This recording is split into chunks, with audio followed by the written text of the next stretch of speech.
do swear words have an effect on your energy? It's quite interesting. All right.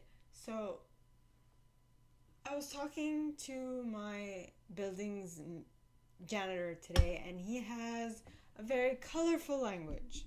So when I speak to him, I know that like every other word is going to be a swear word. And I looked at him. Well, I didn't say this to him personally, but I looked at him and I looked at what he complained about in the past. And I looked at his actions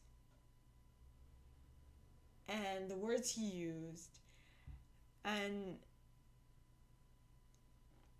I was like, well, there's like, you're kind of keeping yourself in this state of displeasure, not being too happy, not being too excited, or maybe like not being happy to go to work, just being like going through the rigmarole, the what needs to get done next, not something that inspires him to do better type of thing. And like to not excel or to exceed his capacities and push the boundaries of what he can do. And I was like, well, swear words don't really help, don't assist you in achieving that level of, of excellence, you can say. But if you do nothing but swear all the time, you are keeping yourself in the low vibrational state. Now, what that will do is, because energetically speaking, alright, we get what we put out. So if you want better outcomes, if you want better things to come into your reality, you need to change your vernacular. You need to change the way you talk. You need to change the way you think. You need to change certain things about yourself. As I've heard, I don't know if you've heard this, but if you want things in your life to change, you have to change things in your life. Starting with yourself. It starts with the inner work. And then your external life will change in comparison to your internal life. So if you're not happy with where you currently are at, change your inside perspective or your inside outlook, and your outside will match. Okay? So what I want you guys to take from this fully is that as much as you are ready to change, your external world will change as well. So if you are unhappy about little things, change little things, and you'll see that those little things will have a massive impact on you. But if you're not ready to change, to become better, to improve on certain points in your day-to-day life, nothing is going to change. So don't be surprised if what you are experiencing stays the same. But at that point, you can't really complain because you are the one keeping yourself in that situation. Now, I know a lot of people are not going to like this, and it's fine, because I'm not living your life, you're not living mine, and we live in the reality we create. Remember that.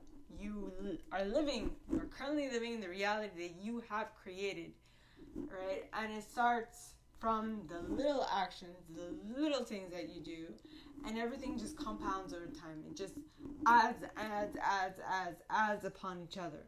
So when they say what goes around comes around, the law of karma, it's actually a thing.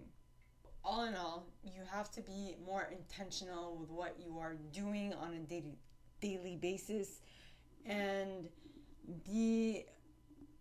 keep track of what you are putting out so that it could actually give you the return on your investments that you want. Because if you put out some stuff and it's not really helping you, or it's not really giving you the return that you want initially, then you have to stop doing it, or you have to, in a way, change what you are putting out, or improve upon what you are putting out so that you get the results that you want ultimately.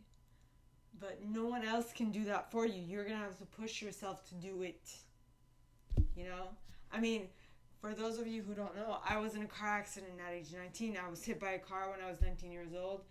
And the recovery stage, right? As much as I was in the best hospital for trauma in Montreal, as much as my therapists helped me, as much as my parents were there, as much as everybody was rooting for me, if I didn't do the actions that I need to do, nothing would change. Nothing. Okay? And so the only reason why it changed this much is because I did the things that I was told would help. Now, the reason why I improved this much is because I pushed the boundaries even after I finished therapy and even after I finished going to the extra therapy that I paid for myself. Okay? I went there. I did that because with like the support of my family and support of my therapist and whatnot.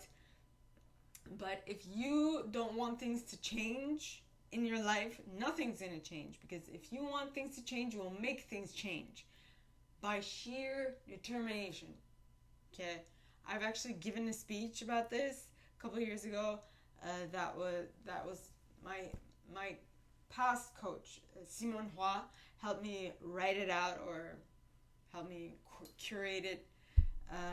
It would be the four key ingredients to success. So it would be having a clear vision, like depth of vision. Okay, depth of vision, faith, determination, persistence, and perseverance. So I said 4, right? So it's actually 5. You need 5 things to achieve this. You need it, because or else you're kind of going to be stuck in what you don't want to experience. Okay?